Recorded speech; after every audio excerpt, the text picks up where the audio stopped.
Hello, Baystock. All right, we see people starting to gather out there, getting ready to start off our Sunday morning.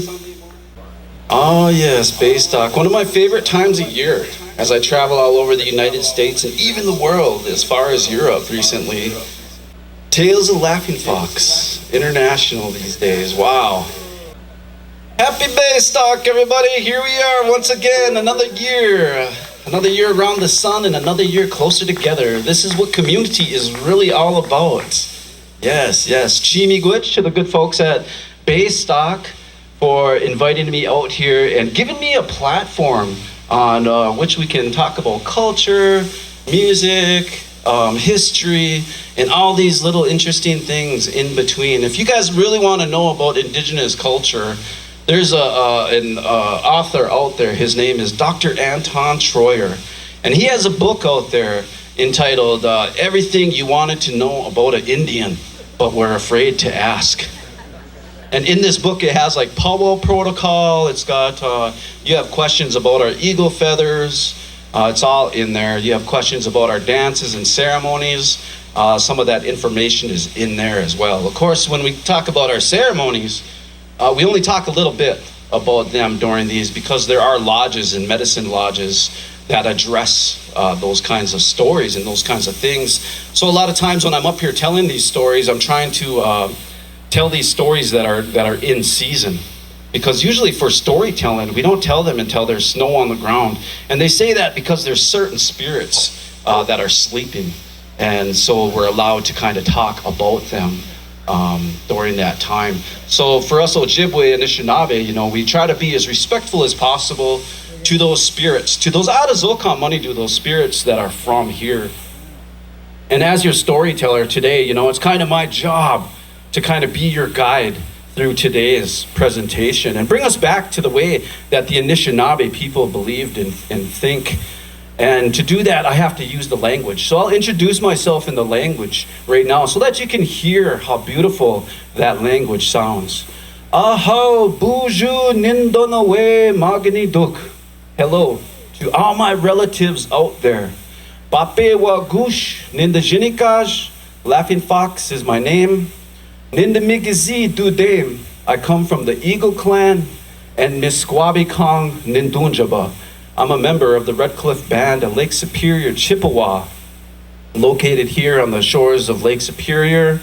There's a small group of islands many of you may have heard of called the Apostle Islands. Yes, that's where I make my home. And the funny thing about the Apostle Islands is there's 22 of them, right? So not only were the first explorers lost at sea, they also couldn't count, apparently. Yes. So we're going to talk a little bit about that kind of history too along this journey. But to get our focus back on the Anishinaabe people and the way that we used to believe, you can see that encoded within our language is the way that we're supposed to treat each other within our traditional indigenous languages. And when I first introduced myself, I said, hello to all my relatives. But that just did not mean my biological relatives, my brothers, my sisters, aunts, uncles, grandparents. I was acknowledging and honoring that living spirit that resides in all things, that living spirit that resides in that tree, that living spirit that resides in that lake, and even that living spirit that resides in that rock. And when you come from a people, a whole continent of people that believe that everything has a spirit, it makes it that much harder for us just to take and take and take. And nowadays we kind of become a society of takers, right? Violating that Creator's great law of take only what you need. And now we see Mother Earth suffering because of those thought processes and those beliefs. So coming together, sharing culture, sharing knowledge, traditional techniques, we're helping each other. We're building a stronger community. We need those morals and values. And encoded within our stories are just those things.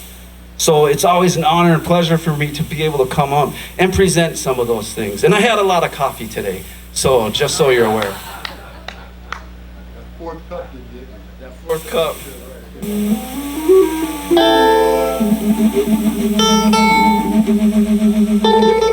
For the Anishinaabe, we got to understand the people and where we came from, right? And people have always been here.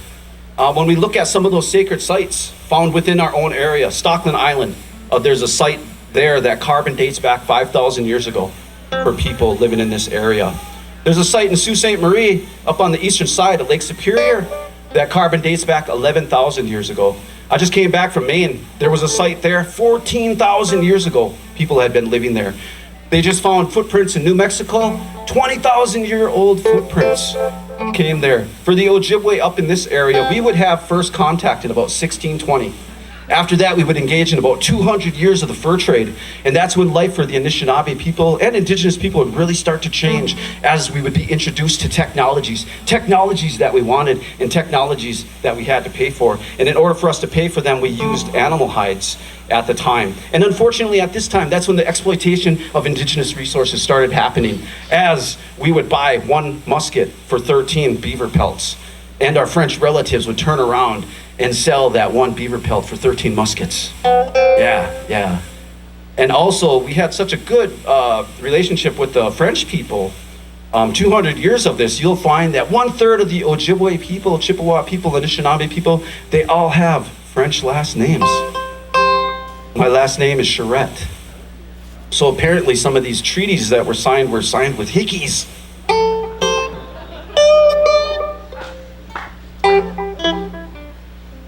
The Anishinaabe, we arrived in this area in probably about 1400, they say, around that area is when we migrated from the East Coast. The Ojibwe are a larger group, an Algonquin-speaking group of peoples. And as we migrated throughout the Great Lake chain systems, we would break off to become a lot of different language-speaking groups. There's 29 different groups associated with our language. Some of those are the Potawatomi, the Menominee, the Odawa, the Sac and Fox. Those would be language relatives to us. And as far as population goes, and I'm just trying to answer questions that I get all over the place. As far as population goes, the biggest tribe out there would be the Cherokee. The next biggest would be the Navajo, and then the next biggest would be the Chippewa. We're considered the third largest indigenous nation out there. Again, hello Baystock out there.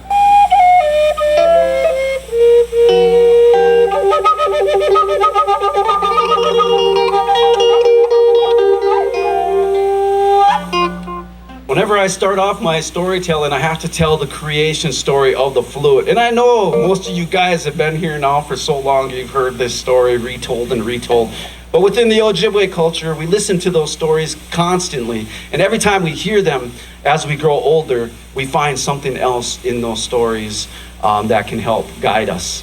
And this story is the story of love, unconditional. Yeah, love unconditional. And, one of the animals that represent love in the Ojibwe culture is the eagle. It says that the eagle flies the highest to the Creator, and he brings our prayers up to be heard by them. But this story starts like a lot of stories start. A long time ago in a village far, far away. There was a young man in this village, and this young man, he was good at everything. He was good at hunting, he was good at fishing, he was a good provider, but one thing he was not good at is he was not good at expressing his feelings. And one day he came back from a successful hunt, and as the village celebrated the success, he looked across this fire and he could see this beautiful young woman, his heart's desire. And he said to himself, this is it. This is when I go up to her and I tell her how I feel about her. So the young man, he worked up a bunch of courage and he went up to her and he went up to speak to her, and he opened his mouth and no words came out. Embarrassed, the young man retreated to the back of the village, and he would watch as other young men of the same age would talk to her and try to get her attention and her affection. And this frustrated the young man. But he remembered in his stories that there was a love medicine out there, and that this love medicine was held by the Ayabe. And it says that the Ayabe is a huge albino buck that lives to the west. And this young man thought to himself, if I can somehow hunt this Ayabe, I can somehow get that love medicine, and then I can give it to my heart's desire, and she will know how I feel about her. So the young man would pack up a bunch of provisions, and he would go out into the woods, and he would find the biggest set of tracks that he could find, and he would say, this is it, this has got to be the Ayabe. So he would start to follow those tracks, and they led him deeper and deeper into the woods, further and further away from his village. He would see a flash of white out of the corner of his eyes. The Ayabe! He pulled back his bow and arrow, but it would be gone. He'd follow those tracks again. They'd lead him deeper and deeper into the woods, still further and further away from his village. He would see that flash of white out of the corner of his eye. The Ayabe! He pulled back his bow and arrow, but it would be gone. Finally, the young man was exhausted from his travels, so he made a fire underneath a cedar tree. And as he sat there looking at the flames, thinking about his heart's desire, listening to that crackle and pop, he started to think about it and think about her. And somewhere way off into the distance, he heard a sound. And this sound would put him to sleep.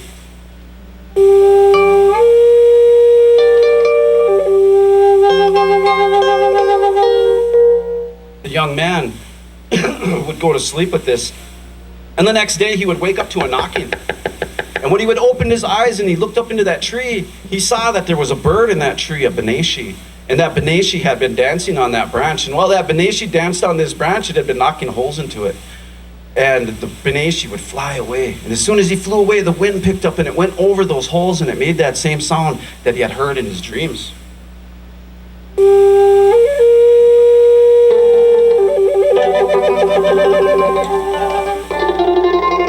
The young man knew instantly that that's what he was looking for. So he reached up into that tree and he grabbed the hold of that branch and he broke it off. And as he was sitting there studying it, he was trying to figure out how to get that noise to come from it. So he started to blow on it like this. Nothing. He blew on it like this. Still nothing. He's even going like this, trying to imitate that wind coming through the trees. Still nothing. Out of answers, he sits down and he looks at the fire. And he remembers again his teachings from his elders that whenever you seek something, you have to offer something. So the young man would reach into his pouch and he would pull out some asema, some tobacco, sacred to the indigenous peoples. We use it to commune with the spirits, to talk to the Creator. The young man would say a prayer to the spirit of those, to the Creator, and he would offer his asema, his tobacco, to the fire, which would turn his prayers into smoke, bringing his prayers up to be heard by the spirits. While the young man sat there waiting for an answer, he would fall asleep. And in his dreams, the Beneshi, the bird, would come and visit him. And it would ask him, what is it that you are seeking? And the young man would tell the bird of his dilemma, tell him about his heart's desire and his inability to communicate his feelings. After a while of listening, the bird just took pity on the young man and decided to tell him the secret of the bibiguan, how to create the first bibiguan, the Native American word for flute, bibiguan. He told him how long to make it. He told him where to put the holes in it. And he said, whenever you blow into the bibiguan, you keep the image of your heart's desire here and you feel it here. And when you blow into the bibiguan, it'll wabiguan out of the other end. Wabiguan, the Ojibwe word for flower. Your feelings will flower out of the other end and people will know how you feel. Upon waking from this vision, the young man begins to create the very first bibiguan. And as he's almost done and completed his flute, he carves out a bird out of love, respect, and honor for the one that taught him how to make that unique, beautiful sound. And he placed the bird on top of the flute. The man was a long ways away from his village, and he had a long journey back. And each time that he stopped to take a break, a Beneshi would land on a branch nearby him, and it would sing to him, and it would encourage him to grab his flute and do the same. Finally, he would make his way back to his village. And as he stood on a hill and he looked down, he could see that all these people were working in his village hard. Everybody was getting ready for the changing of the seasons. Some people were gathering berries. Some people were dancing on wild rice. Some people were working on birch bark canoes. Some people were smoking fish, right? Smoke fish, not drugs. This young man, he would sit on top of that hill and he would look down and he would bring his bibiguan, his flute, to his lips, and he would keep the image of his heart's desire here, and he would feel it here, and he began to blow.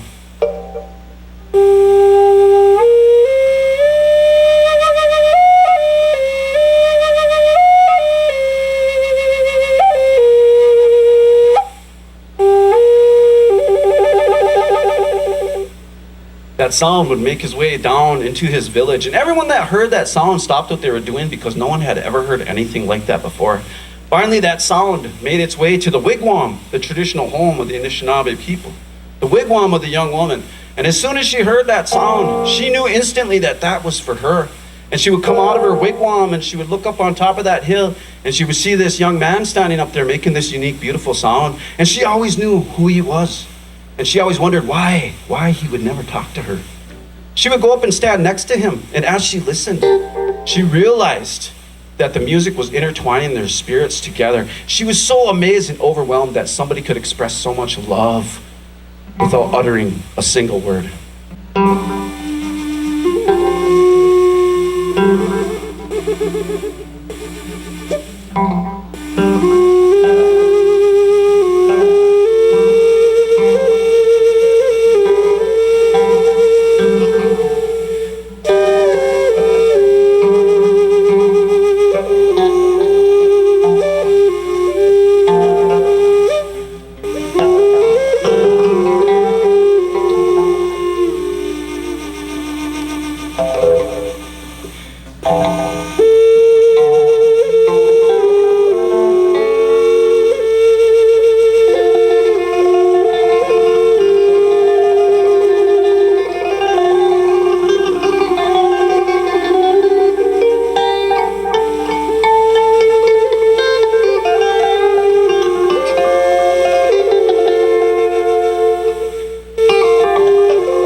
Oh, miigwech. Thank you very much, yes. I like that story. That's one of many stories that I have learned throughout my travels about the flute. The flute is one of the oldest instruments out there, one of the oldest flutes that they found carbon dated back 60,000 years ago. And it was made out of the rib bone of a cave bear. So this music has been speaking to our human DNA for a very, very long time. Some other old instruments are the drum. The drum represents that heartbeat of Mother Earth, that heartbeat that we hear. It's the first rhythm that we hear when we're in our mother's wombs. And of course, the rattle is another instrument that's very old, represents that water. And of course, the human singing voice. Yeah, that's pretty old too. So this next song that I'm gonna share with you, comes from one of my grandmothers.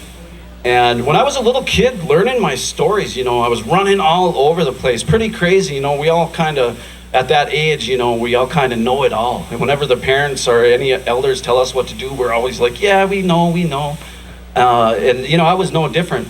And when I was a kid learning these stories and stuff, my grandmother, she would tell me, Bazanian. And she would say Bazanian to me so much that I actually thought that was my Indian name. She would say Bazanian. I'd say, yeah, right here, Grandma. And she would say, Gawi, no. She would say, Bazanian means be quiet. You're too loud. And it'd be followed up with, Umbeoma, come here. Namata bin, sit down, isn't done. Listen, I'm going to tell you another story about another young man that thought he knew everything. And his name was Winnabuju. And one day when Winnabuju was just a little kid, he would go through his village. And as all the adults were working hard, he would go up to them and he would tell them how to do their jobs better.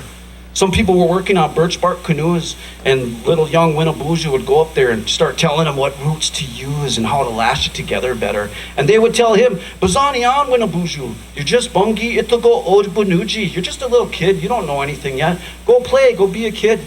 All day long, Winnebuju was met like that by the adults in his village, and it frustrated him. And at the time, he sought out counsel from his Nokomis, his grandmother. And he would find her out in the woods picking medicines. And he would go up to her and say, Nokomis, Nokomis, I have a problem. Can you help me with it?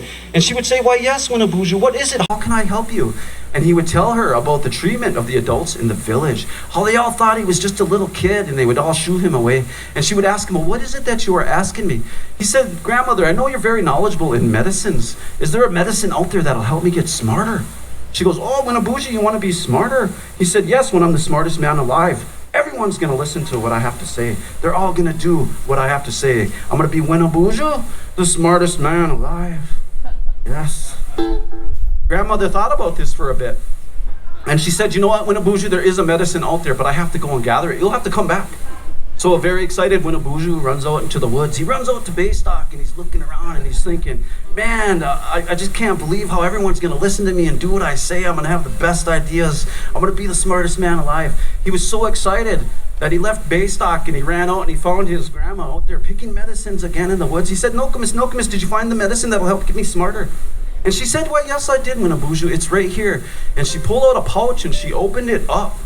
And she said, eat these, Winnebuju. These are smart berries. These will help you get smarter. And Winnebuju would look at what she had. She said, these will help you get smarter. And he looked at what she held in her hand, and he put his nose down there, and he made this face. And then he smelled it. And he went, oh, my God, Nokomis. He said, that's rabbit shit. And she would go, oh, see, Winnebuju, it's working. You're getting smarter already. My Nokomis, my grandmother. Every kid needs that. Right. My Nokomis, my grandmother, she would actually pull out a baggie, cellophane baggie full. And she, if we weren't listening, during story time, she would dare us to eat it. Here, eat it. You guys think you're so smart. You don't need to hear our stories. Eat these then. You take some more smart berries. And many years later, we would find out that the joke was on us, because really what she was trying to feed us was chocolate-covered raisins. Oh, man. Right? Just when you think you smartened up enough, here comes the universe with a curveball. Right, yes. Oh, man. I always thought that. Why is she carrying around a bag of rabbit poop in her pocket? Just waiting for naughty kids, I like to tell that story first because it's one of the first stories that I learned growing up as a kid. And I would use these stories to guide me all throughout my whole life. And when I found my first flute, I would go out into the woods and I would do just as my grandmother said. I would sit down, I would be quiet, and I would listen. And while I was out there in the woods one day, doing just that, I heard some rustling in the leaves behind me. And I heard an animal coming my way. And I knew it was too small to be anything serious, like a muckwa, right? Like a bear. And when I finally turned and looked, I saw that it was an Ojibwe, followed by another Ojibwe. And these two squirrels started chasing each other up and down these trees.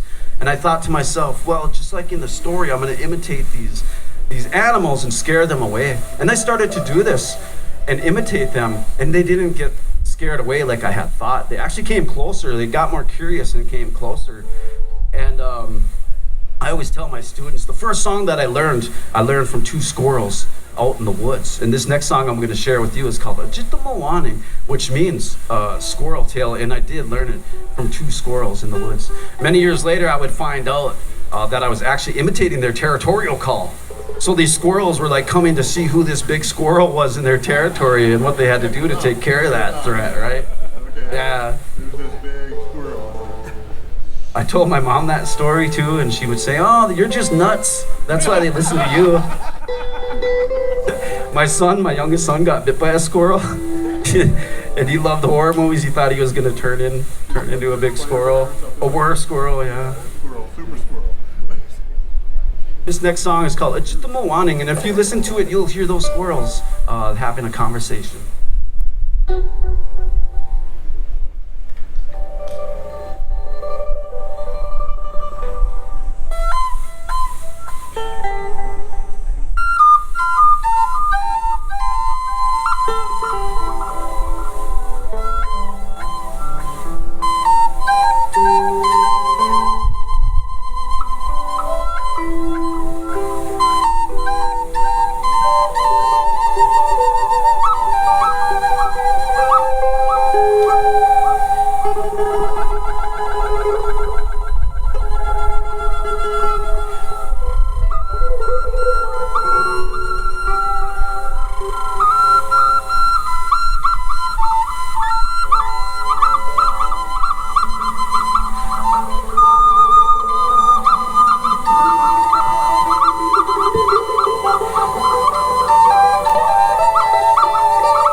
Language. Thank you very much.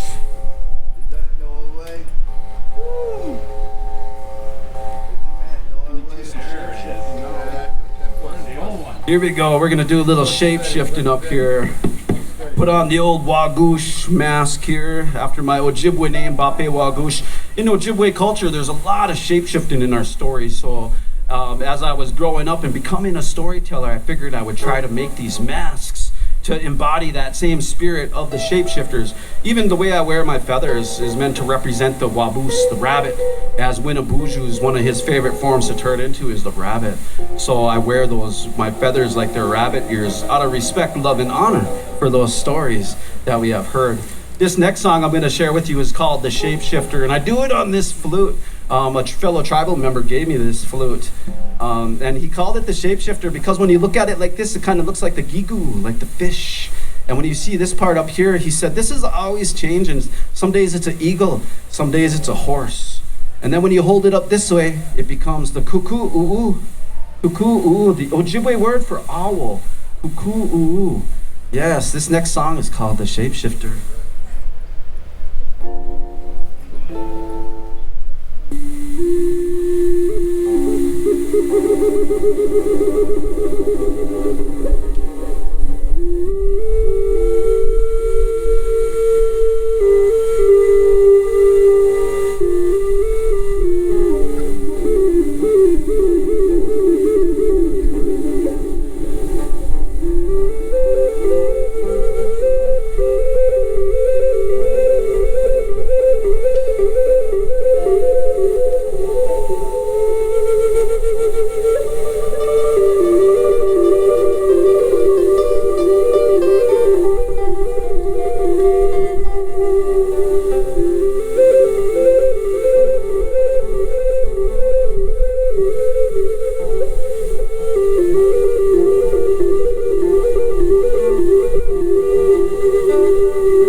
Kind of forget. I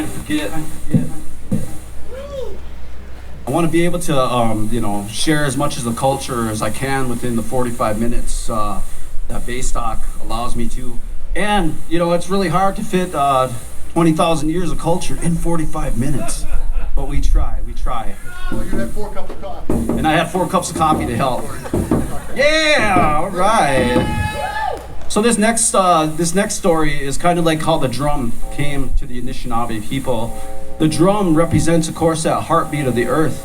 And it's said that a long time ago, there was 2 warring nations, the Lakota and the Ojibwe. And we were at war for many, many, many years. And some, speculate maybe even 100 winters we were at war with these people. And it wasn't until the Lakota were attacked by the U.S. government. They totally wiped out a village. And there was one woman in this village, Tail Feather Woman. She would seek refuge underneath water in this pond. She would break off a reed and breathe through it. She was underneath the water for 4 days. And in this time, she had a vision. And in this vision, she saw 4 horses coming from the east. And they would lower down a drum to the people. when the coast was clear, the tail feather woman would bring this message and this vision back to her Lakota people. And the medicine people would interpret this dream as the horses from the east were the Ojibwe people who they were currently at war with.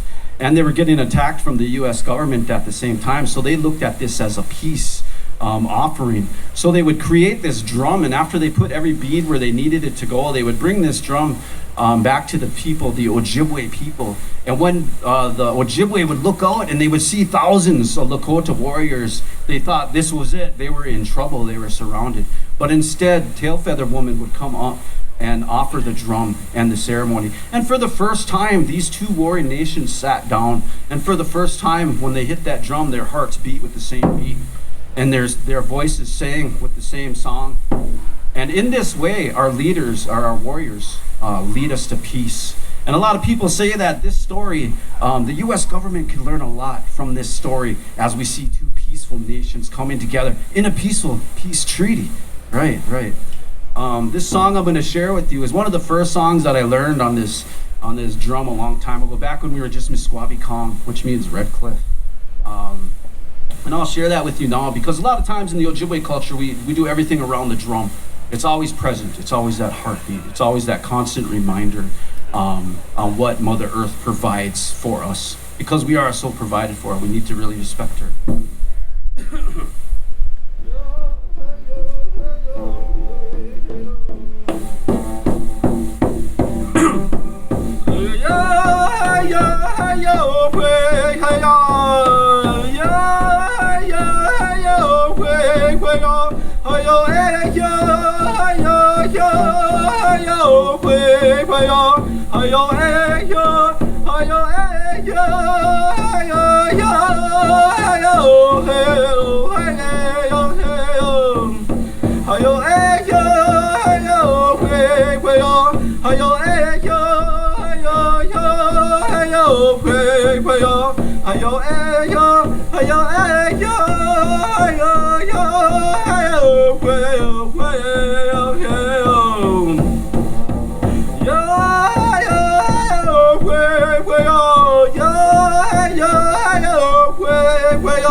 Yes, a little bit of some medicine there. I'm usually not the lead singer. I'm usually the backup, yeah.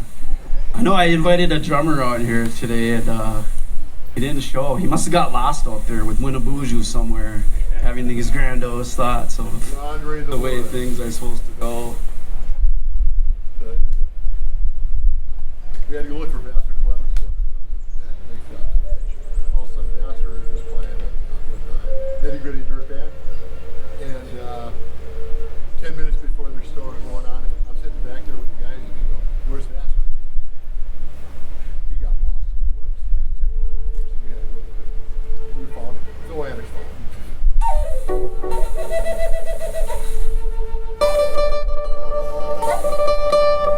This next song is called The Wagoo, which means the fox.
moving along. I have all these different flutes, and there's like over 20. They each have their own story. They each have their own voice and their own song. And this next one I'm going to share with you is said to have come from a wolf bone flute on this. And the guy that gave it to me, he had said, I found this wolf in the woods, actually around here.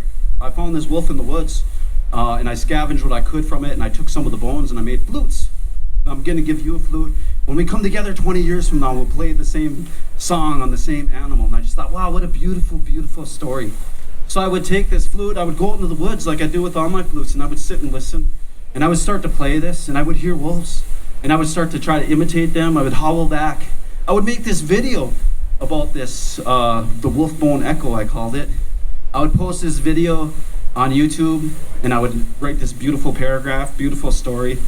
And then later I would see in the comments that the flute maker commented, and he said, oh wait, I forgot to tell you, that's not really a wolf bone flute. And I was like, what? I said, there, I just wrote this big story, you know, beautiful song. It's called the wolf bone echo. And later on I would see him, and I would say, hey man, I thought you gave me a wolf bone flute. What's up with that? And he's like, yeah, I forgot to tell you, it's not a wolf bone. I gave you the wrong one. It's actually a cougar bone flute. Yeah, and I said, well, that makes a lot of sense. And he said, well, how's that? And I said, whenever I play on a full moon, all the cougars come out. Yes. Yes. His next song is called The Wolf Bone Echo, played on a cougar bone flute. Any of you cougars out there, you know, watch out. Cougars are aunties.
Me. A lot of times people will ask me about the culture, and they'll ask me about my name, you know, and really what's in a name. You know, I was born Scott Michael Charette, and there was already one Scott Michael Charette in our village. So when I was about 4 years old, they would change my name to Michael Scooter Charette, right? Not Michael Scott, Michael Scooter Charette. And I would ask my mom this, you know, why did you name me Scooter? You know, I get different responses. You know, some people say, what's your name? I'll say Scooter, and they'll kind of laugh, like, huh, really? And my favorite response is like, oh, that's so cute. I had a dog named Scooter. Yeah. And when I asked my mom why she named me that, she would say, oh, you were the fastest baby up and down the stairs of Redcliffe, and you would scoot right out of your diaper. That's what she would tell me. And then, of course, you know, my grandmother, she had other names for me, like Bazanian. right? Be quiet. Yeah. I know a lot of you guys share that same name out there. But later, I would seek out knowledge. After I would learn about our culture, I wanted to take part in those ritual things, those cultural things. And I would find out about the fasting ceremony. So I wanted to take part in this ceremony. And at 13, I would go up to a man who knew the ceremony and give him tobacco, ask him if he could put me out and show me how to do this ancient thing called fasting. And he asked me, do you have a name, Indian name, a spirit name? I said, I don't. I didn't at the time. And he said, well, you need to have a spirit name so that when you're out in the woods fasting that they will recognize who you are and what you're out there for. So I would have to look for another person who knew the name and ceremony. I would give them tobacco, and they would go off and do their medicine thing. And months later, he would come back and say, I have a name for you. And we would gather up the community and my family and friends, and we did a naming ceremony. And that's where I was gifted the name Bape Wagush, which means laughing fox in the language. And as I would get older and continue learning about those harder things, those harder relationships that the indigenous people had with the U.S. government, I would learn things like we didn't become U.S. citizens until 1924. I would learn that we didn't have freedom of speech until 1968. And I would learn that we didn't have freedom of religion until 1978. So that's only 45 years ago that we were allowed to practice our culture, language, and religion without fear of persecution of the U.S. government. And as I would get older and become a parent myself, we would have many discussions on what we were going to name our children. We thought about names that were in English that our parents and grandparents had. But then we started thinking about the Anishinaabe and the indigenous people and what we had been through. After the fur trade, 200 years of the fur trade, Peter, we would go into a treaty signing era, and we would sign away minerals and timber, these kinds of things. And that's when our relationship with the U.S. government would change, because they would implement policies and procedures that reflected that mentality of kill the Indian, save the man, throughout the 1800s. And that's when they outlawed our dancing, our religion, our language. And we would have, from the 1800s, the Indian Civilization Act, which gave birth, of course, to the boarding school era. And that's what we're getting hit with now. They're still finding bodies buried behind churches from this horrible time when they were trying to assimilate us into a civilized culture, the American culture. So we had to put a lot of things down and leave them on the path in order for us to survive. And the naming ceremony was one of those things. My mother didn't get her name until she was 50. I didn't get mine until I was 13. And my children born now have their names right there, just like it was. So we're repairing some of that generational trauma and using our culture as spiritual tools to help guide us once again into a better, more inclusive future together. Because please keep in mind, we are all indigenous from somewhere, and we all have those traditional ties to that indigenous language.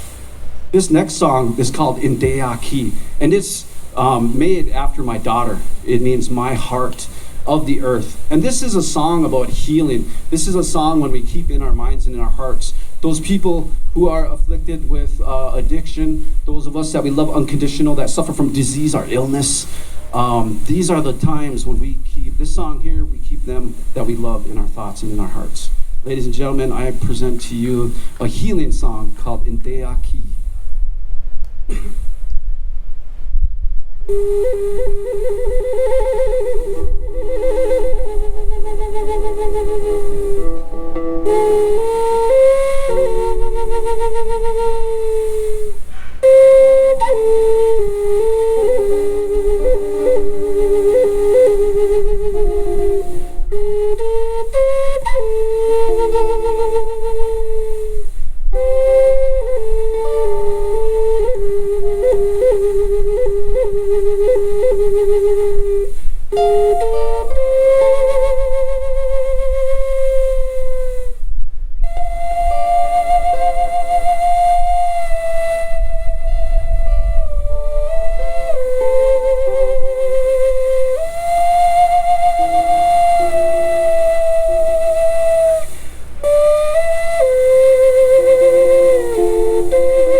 getting down there in our time already. Like I said, it's hard to fit that 20,000 years of culture into 45 minutes, but we gave it a shot anyway. This next song I'm going to share with you is played on the double drone flute.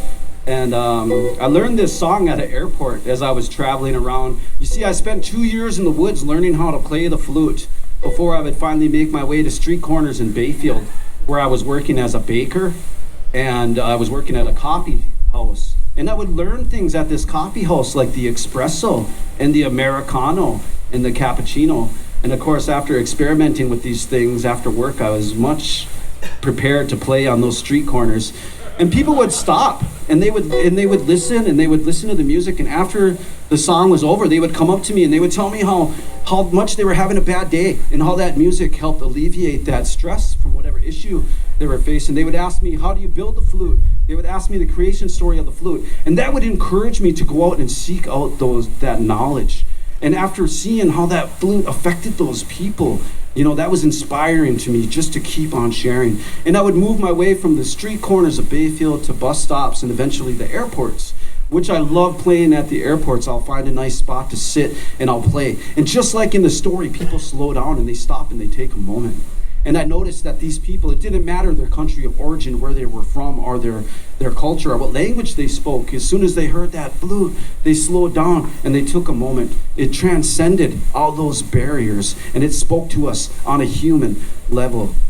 I always tell my students that this song is about us coming together, how it's great to honor and respect the gifts that others bring to our community. But we also have to look at ourselves and honor and respect those gifts that we bring to our community. And I don't think we do that enough. And this song is about us coming together. And as I was playing at this airport, I close my eyes and I go back to the woods, back to here where I learned how to play. And as I did this at the airport, I would open my eyes like 2 hours later and I would see a circle of people around me. And as I looked at these people, I noticed that their clothes were dirty. I noticed that they were homeless. And after I got done playing, one of the guys came up to me and he said, "Hey man, my name's Curtis. That's some good flute playing." And I said, "Oh, hey, thank you, Curtis. My name is Laughing Fox." And he looked at me really funny and he said, "Hey man, how'd you know my name was Curtis?" That kind of freaked me out, right? So I kind of just went back into flute playing. I did talk to him, but I sat there and I started to think about their mental state. I started to think about those things that got them there in their situation. Where were their families? It was like Christmas Eve. And then I realized it didn't matter, because for that 1 second we were together in a circle just like we are today, and we resonated with that flute, that ancient music calling to our human side of us, transcending any kind of cultural barrier, any kind of historical barrier we have. The music is what speaks to us. And Baystock really brings that out in all of us as musicians, performers, and artists. Yes. This song doesn't have a title, it just has that story and that vibe.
Hello, miigwech, everybody. Thank you so much for coming out and listening to some tales of Laughing Fox live at Baystock.